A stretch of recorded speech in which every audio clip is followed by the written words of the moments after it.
ಈ ಕಲ್ಲೇಶಪ್ಪ ಇದ್ದಾನಲ್ಲ, ಅವನೇ ಒಬ್ಬ ಭ್ರಷ್ಟಾಚಾರಿ. ಆತನನ್ನು ಅಮಾನತ್ತು ಮಾಡಿದ್ದಾರೆ ಈ ಹಿಂದೆ. ಯಾರು? ಸಿದ್ದರಾಮಯ್ಯ.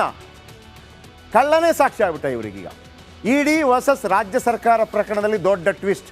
ರಿಪಬ್ಲಿಕ್ ಕನ್ನಡ 7 ಗಂಟೆಗೆ ನಮ್ಮ ಮಹಾಭಾರತ ಡಿಬೇಟ್ನಲ್ಲಿ ಇದನ್ನು ನಾವು ಬ್ರೇಕ್ ಮಾಡಿದ್ವಿ.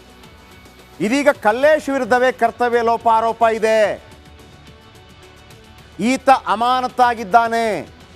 ಈತನನ್ನು ಅಮಾನತು ಈ ಹಿಂದೆ ಮಾಡಿದ್ದೇ ಸಿಎಂ, ಬೇರೆ ಮಂತ್ರಿಗಳು ಮಾಡಿದ್ದಲ್ಲ, ಸಿಎಂ ಮಾಡಿದ್ದು. ಈಗ ಅಮಾನತಾಗಿದ್ದ ಕಲ್ಲೇಶ್ರನ್ನೇ ಸಾಕ್ಷಿ ಮಾಡಿಕೊಂಡಿದೆ ಸಿಎಂ, ಮಾಡಿಕೊಂಡಿದ್ದಾರೆ.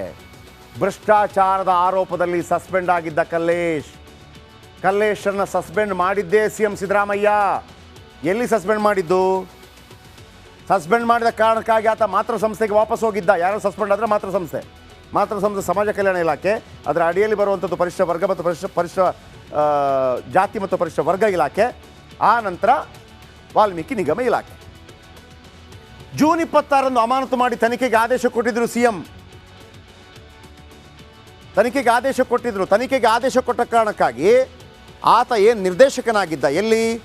ವಾಲ್ಮೀಕಿ ನಿಗಮಕ್ಕೆ ಮೇಲೆ ಬರುವ ಪರಿಶಿಷ್ಟ ಜಾತಿ ಪಂಗಡದ ನಿರ್ದೇಶಕ ಆಗಿದ್ದ ಆತ ವಾಪಸ್ ಹೋಗಿದ್ದ ತನ್ನ ಮಾತೃ ಸಂಸ್ಥೆಗೆ. ಇದೀಗ ತನಿಖೆ ನಡೆಸ್ತಿರುವ ಇಡಿ ವಿರುದ್ಧವೇ ಕಲ್ಲೇಶ್ ದೂರು ಕೊಡ್ತಾನೆ. ಅದೇ ಕಲ್ಲೇಶ್ ಯಾವ ಸಿಎಂ ಈತನನ್ನು ಅಮಾನತು ಮಾಡಿರ್ತಾರೋ ಅವನಿವತ್ತು ಹೇಳಿದಂಥ ಹೇಳಿಕೆಯನ್ನು ತಲೆ ಮೇಲೆ ಹೊತ್ಕೋತಾ ಇದ್ದಾರೆ ಸಿಎಂ. ಇದು ದೊಡ್ಡ ತಪ್ಪು ಮಾಹಿತಿ. ಕಳ್ಳನ ಕೈಲಿ ಸಾಕ್ಷಿ ಹೇಳಿಸಲು ಹೋಗಿ ಇದೀಗ ಸಿಎಂ ಸಿಕ್ಕಿಬಿದ್ದಂಗೆ ಆಯ್ತು. ಅರ್ಥ ಆಯ್ತಲ್ಲ ನಿಮಗೆ? ಇದೇ ಕಲ್ಲೇಶಪ್ಪ ಆತನನ್ನು ಅಮಾನತು ಮಾಡಿ 2 ತಿಂಗಳ ಹಿಂದೆ ಆದೇಶ ಹೊರಡಿಸಿದ್ದಾರೆ, ಇವನ ವಿರುದ್ಧ ತನಿಖೆ ಮಾಡಿ, ಈತ ಭ್ರಷ್ಟ ಇದ್ದಾನೆ ಅಂತೇಳಿ. ಯಾರು ಮಾಡಿದ್ದು? ಸಿಎಂ. ಆ ಭ್ರಷ್ಟನಾಗಿದ್ದಲ್ವ ಆತನನ್ನು ಬೇರೆ ಕಾರಣಕ್ಕೆ ತನಿಖೆ ಮಾಡ್ತಾರೆ. ಯಾರು? ಇಡಿ ಅಧಿಕಾರಿಗಳು. ಅವನು ಹೇಳ್ತಾನೆ, ಕಂಪ್ಲೇಂಟ್ ಕೊಡ್ತಾನೆ, ಅದನ್ನು FIR ಮಾಡ್ತಾರೆ.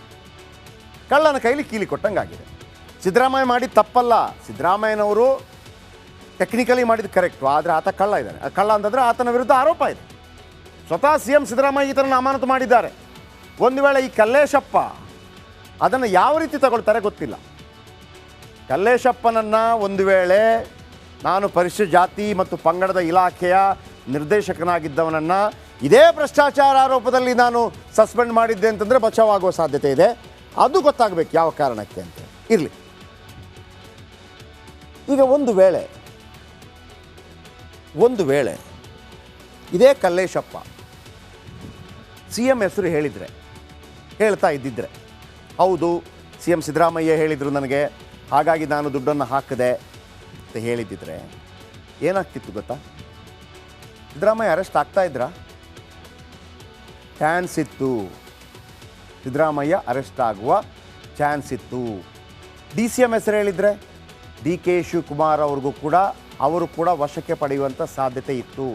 ಎಸ್, ಒಂದು ವೇಳೆ ಕಲ್ಲೇಶಪ್ಪ ಏನಾದರೂ ಇಡಿ ಅಧಿಕಾರಿಗಳು ಹೇಳಿದ ರೀತಿಯಲ್ಲಿ ಸಿಎಂ ಸಿದ್ದರಾಮಯ್ಯ ಮತ್ತು DK ಶಿವಕುಮಾರ್ ಅವರು ಕೂಡ ಫೋರ್ಸ್ ಮಾಡಿದ್ರು ನನಗೆ ಅಂತ ಹೇಳಿದಿದ್ರೆ ಇವರಿಬ್ಬರು ಅರೆಸ್ಟ್ ಆಗ್ತಾ ಇದ್ರು.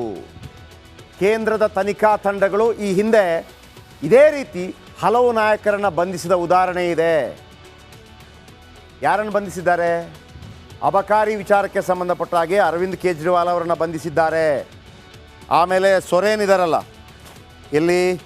ಹೇಮಂತ್ ಸೊರೇನ್, ಜಾರ್ಖಂಡ್, ಅವರನ್ನು ಬಂಧಿಸಿದ್ದಾರೆ. ಜಾರ್ಖಂಡ್ ಸೊರೇನ್ ಈಗ ಹೊರಗೆ ಬಂದರು. ಆದರೆ ಬಂಧನ ಆಗ್ಬೋದಲ್ಲ. ಒಂದು ವೇಳೆ ಕಲ್ಲೇಶಪ್ಪ ಇಬ್ಬರ ಹೆಸರು ಹೇಳಿದ್ರು ಕೂಡ ಇಡಿ ಅಧಿಕಾರಿಗಳು ಬಂಧನಕ್ಕೆ ಸಿದ್ಧವಾಗುವ ಸಾಧ್ಯತೆ ಈಗಲೂ ಕೂಡ ಇದೆ. ಬಂಧನ ಆಗುವ ಸಾಧ್ಯತೆ ಈಗಲೂ ಕೂಡ ಇದೆ. ಯಾಕಂದರೆ ಅರವಿಂದ್ ಕೇಜ್ರಿವಾಲ್ ದೆಹಲಿ ಅಬಕಾರಿ ಹಗರಣ ಬಂಧನ ಆಗಿದ್ದಾರೆ, ಹೇಮಂತ್ ಸೊರೇನ್ ಬಂಧನ ಆಗಿದ್ದಾರೆ. ಆದರೆ ಅಲ್ಲಿ ಬಂಧನವಾಗುವಾಗ ಪ್ರೊಟೆಸ್ಟ್ ಆಗಲಿಲ್ಲ, ಮತ್ತೊಂದಾಗಲಿಲ್ಲ. ನಾವು ಸದಾಕಾಲ ಹೇಳ್ತಾ ಇರ್ತೀವಿ, ಉತ್ತರ ಭಾರತದಲ್ಲಿ ಧರ್ಮದ ಆಧಾರದಲ್ಲಿ ರಾಜಕೀಯ ಆದರೆ ಇಲ್ಲಿ ಜಾತಿ ಆಧಾರದಲ್ಲಿ. ದಕ್ಷಿಣ ಭಾರತದಲ್ಲಿ ಸ್ಟ್ರಾಂಗೆಸ್ಟ್ ನಾಯಕರು ಯಾರಾದರೂ ಇದ್ದರೆ ಒಂದು ಸಿದ್ದರಾಮಯ್ಯ, DK ಶಿವಕುಮಾರ್, ಮತ್ತೊಬ್ಬರು ಸ್ಟಾಲಿನ್, ಯಡಿಯೂರಪ್ಪ ವಗೇರೆ ಹಿಂಗೆ ಬರ್ತಾರೆ. ಟಾರ್ಗೆಟ್ ಸಿದ್ದು ಮತ್ತು DKಶಿ ಯಾಕೆ? ಮೊಟ್ಟ ಮೊದಲ ಬಾರಿ ಇಡಿ ವಿರುದ್ಧ FIR ದಾಖಲಾಗುತ್ತೆ. ಕರ್ನಾಟಕದಲ್ಲಿ ಮೊಟ್ಟ ಮೊದಲ ಬಾರಿ ತಮ್ಮನ್ನು ಯಾರು ಪ್ರಶ್ನೆ ಮಾಡೋಕ್ಕೆ ಬಂದಿರ್ತಾರೆ, ಈಗ ನನ್ನನ್ನೊಬ್ಬರು ಪ್ರಶ್ನೆ ಮಾಡೋಕ್ಕೆ ಬಂದಿರ್ತಾರೆ, ನಾನು ಅವನ ವಿರುದ್ಧನೇ FIR ಮಾಡೋದು. ಕರ್ನಾಟಕದಲ್ಲಿ ಹಿಂದೆ ಈ ರೀತಿ ಘಟನೆಗಳು ನಡೆದಿಲ್ಲ. ಇಡಿ ಅಧಿಕಾರಿ ಮಿತ್ತಲ್ A1, ಮುರಳಿ ಕಣ್ಣನ್ A2, ಮುರಳಿಕೃಷ್ಣನ್ ಬರೋಬ್ಬರಿ 17 ಪ್ರಶ್ನೆಗಳನ್ನು ಕಲ್ಲೇಶ್ ಅವರಿಗೆ ಕೇಳಿದ್ರಂತೆ ಮಿತ್ತಲ್ ಮತ್ತು ಕಣ್ಣನ್. ಉತ್ತರ ಕೊಟ್ಟ ಕಲ್ಲೇಶಪ್ಪ ಅವರನ್ನು ನಿಲ್ಲಿಸಿದ್ರಂತೆ ಅಧಿಕಾರಿಗಳು. ನನ್ನ ತಪ್ಪಿಲ್ಲ ಎಂದರು, ಅರೆಸ್ಟ್ ಮಾಡ್ತೇವೆ ಅಂತ ಧಮಕಿ ಹಾಕಿ ನಿನ್ನನ್ನು ಅರೆಸ್ಟ್ ಮಾಡ್ತೀವಿ ಅಂತ ಹೇಳಿದ್ರಂತೆ. 2 ವರ್ಷ ನಿನಗೆ ಬೇಲ್ ಸಿಗೋದಿಲ್ಲ, ಒಪ್ಕೊಂಬಿಡು, ಏನು ಬೇಕಿದ್ರೆ ಇಡಿ ತಂಡ ನಿನಗೆ ಸಹಾಯ ಮಾಡುತ್ತೆ, ಮುಖ್ಯಮಂತ್ರಿ ಹೆಸರು ಹೇಳು, ಖಾತೆಗೆ ಹಣ ಹಾಕಲು ನಾಗೇಂದ್ರ ಹೇಳಿದ್ರು ಅಂತ ಹೇಳು, ಮೇಲಿನವರ ಒತ್ತಡ ಇತ್ತು ಅಂತ ಒಪ್ಪಿದರೆ ಬಿಡ್ತೇವೆ ಅಂತ. ಅಂದರೆ ಇವರು ದುಡ್ಡು ಹಾಕಬೇಕಾಗತ್ತೆ. ಯಾಕಂದರೆ ಪರಿಶಿಷ್ಟ ಜಾತಿ ಮತ್ತು ವರ್ಗ ಇಲಾಖೆಯ ನಿರ್ದೇಶಕರಾಗಿದ್ದರು ಇವರು. ಅದರ ಅಂಡರಲ್ಲಿ ಬರೋದು ಯಾವುದು? ವಾಲ್ಮೀಕಿ ನಿಗಮ. ನೀವು ಒಪ್ಪದಿದ್ದರೆ ಬಂಧಿಸ್ತೇನೆ ಅಂತ ಧಮಕಿ ಹಾಕಿದ್ರು ಅಂತೇಳಿ FIR ಅಲ್ಲಿ ಹೇಳ್ತಾರೆ. ಆಮೇಲೆ ಹೇಳ್ತಾರೆ ನೀನೊಬ್ಬ ಅಪರಾಧಿ. ಅರೆ ಅಪರಾಧಿ ಹೆಂಗೆ? ಬರ್ತೀನಿ ಕೇಳಿ.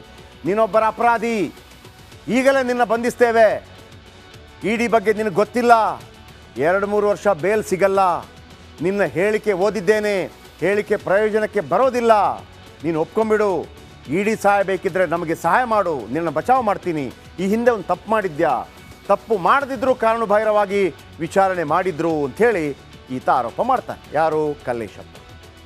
ಇಡಿ ವಿರುದ್ಧ ಸಾಲು ಆರೋಪ ಮಾಡಿದ ಕಲ್ಲೇಶಪ್ಪ. ಹಾಗಂತ ಕಲ್ಲೇಶಪ್ಪ ಸಾಚಾ ಮನುಷ್ಯ ಅಲ್ಲ ಅನ್ನೋದನ್ನು ಈಗ ಪ್ರೂವ್ ಮಾಡ್ತೀನಿ ನಾನು ನಿಮಗೆ. ಅದು ಆಮೇಲಿನ ವಿಚಾರ. ಈಗ ಇಡಿ ಮೇಲೆ FIR ಹಾಕಿದ್ರಲ್ವಾ, ಇಡಿ ಅವರು ಏನು ಮಾಡಬೇಕು? ಕೋರ್ಟ್ಗೆ ಹೋದರು. ಇಡಿ ಅವರು ಸರ್ಕಾರಕ್ಕೆ, ಇಡಿ ಅವರು ಹೈಕೋರ್ಟ್ಗೆ ಹೋಗ್ತಾರೆ. ಅಲ್ಲಿ ಏನಾಯಿತು? ಸರ್ಕಾರಕ್ಕೆ ಇಡಿ ಚಾಟಿ.